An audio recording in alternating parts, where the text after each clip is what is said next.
Welcome to this Sweet 16 breakdown. As today, I'm going to break down the Midwest Regional Semifinal number 2 between the number 2 Tennessee Volunteers and the number 3 Creighton Bluejays. Before I get into that breakdown, make sure to hit that like button, subscribe if you like this content, comment on this video, and let me know who you think will win between Creighton and Tennessee. But let's dive into the matchup. We're going to go to Little Caesars Arena in Detroit, Michigan. What a beautiful spot to have a Sweet 16 game. You got LA, Dallas, Boston, and then Detroit, Michigan. But we look at this one. Tennessee is a 2.5-point favorite.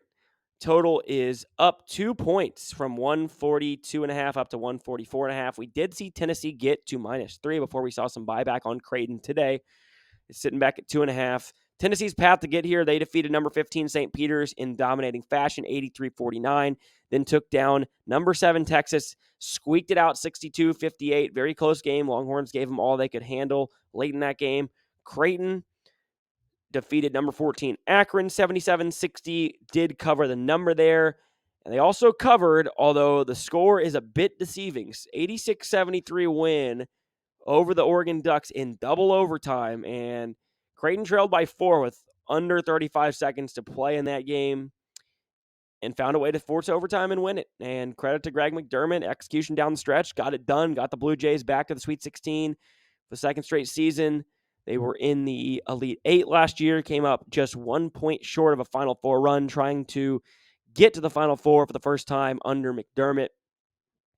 Looking at this matchup, Tennessee comes in the regular season SEC champs. They lost in the quarterfinals of the SEC tournament. Keep in mind, no team has gone on to win the national title after losing in the first game of their conference tournament, specifically the quarterfinals. And so Tennessee trying to beat down history here. They're number 8 overall in the KenPom. Haven't been great offensively late. Number 29 over in offensive efficiency, 3rd in defensive efficiency. Creighton, on the other hand, 11th in the KenPom, 11th offense, and 23rd defense. When you look at this matchup, Creighton, it's interesting how the Creighton defense kind of plays into what Tennessee does. Creighton lives in drop coverage, and they are the type of team that is very high in rim rate and 3 percentage. They shoot a ton of threes and layups. That's what they want to do. They're an analytics type team. They're built on that, and they want to force you to take mid-range jump shots. So they play a lot of drop coverage, almost exclusively drop coverage on ball screens. Tennessee loves to shoot mid-range jump shots. They are not super high on rim rate. Rick Barnes is not a huge analytical guy, right? He hangs his hat on defense and taking the best available shot. And, the thing about it that's interesting is Oregon really hurt Creighton's drop coverage. And I think the thing that saved Creighton in that game is in overtime, late in overtime, they finally adjusted their ball screen coverage. And McDermott talked about this in his presser after the game, where he talked about how they were just killing them in that drop coverage because Jermaine Cousinard for Oregon would just come off the ball screen. He had plenty of room. Kalkbrenner was dropped back, and he would get an easy little short jumper, a floater, in the paint. And finally, they started trapping him late in the game, and that lended itself to help Creighton win the game.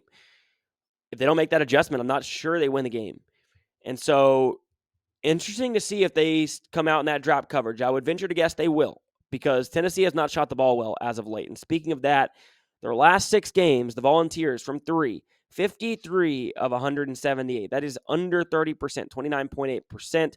Their lone game in the past 6 games that they shot over 36% was against St. Peter's. They shot 46% from downtown, 11-24 in that game.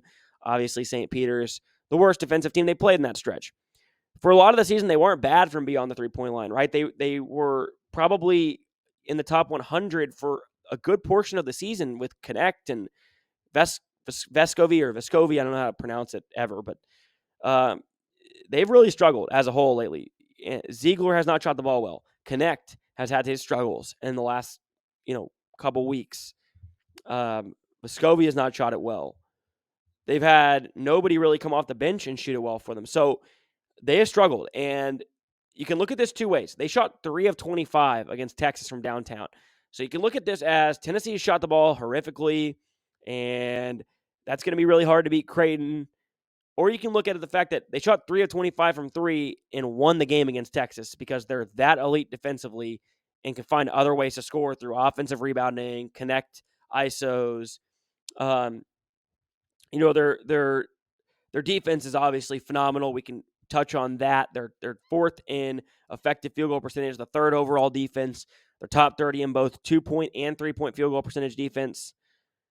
And you look at it, they're top 30, like as I said, in 3-point field goal percentage defense. Creighton is one of the most prolific 3-point shooting teams in the country, right? They really rely on the 3-point ball. They're a high variance team in that regards. And I think Tennessee is going to give them trouble shooting threes because Tennessee just defends the perimeter and is so physical with you that you just have trouble getting good looks. I don't know that this is the best matchup for Creighton, and I like Creighton. I think this is a fascinating matchup. I really think this is maybe the best game of the first round. It's got to be this one or the Iowa State-Tennessee game. I'm sorry, Iowa State-Illinois game.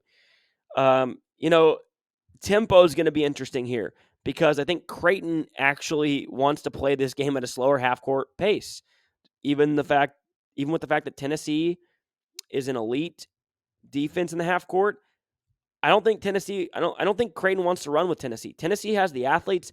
They actually play at a much faster tempo offensively. They're top 75 in fastest possession length, average possession length. So Tennessee wants to push it and get out in transition, get some easy buckets so they don't have to play half-court offense. Because when they get into half-court offense, it tends to be the Dalton Connect show and everybody else just watches. So that's going to be interesting.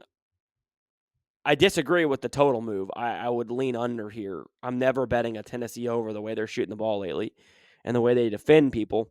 That was my favorite play of the first round, or the second round was Tennessee-Texas first half under, went under by 23 points. Free throws, huge advantage for Creighton. One of the better free throw shooting teams in the country. Tennessee, even Connect doesn't shoot it all that well. He's in the mid-70s, and he's had his struggles, although he does hit clutch free throws. So does Sakai Ziegler, and so does Vescovi, but there is an advantage there. The one thing that I would say, you could present a case for both sides here, I think. And I would probably lean slightly to Tennessee, only because of their physicality and defense. I do think how this game is officiated is going to be a determinant of who has the advantage. I do question Stephen Ashworth, the point guard for Creighton's ability to handle pressure. He has not seen a defense this physical. And I could see Zakai Ziegler giving him fits. The reason that's important is they have relied heavily on him in big games. They don't win that Oregon game without Stephen Ashworth. He wasn't all that efficient, but he knocked down 5 triples, including some massive ones in overtime and double overtime, after really struggling to shoot the ball in regulation.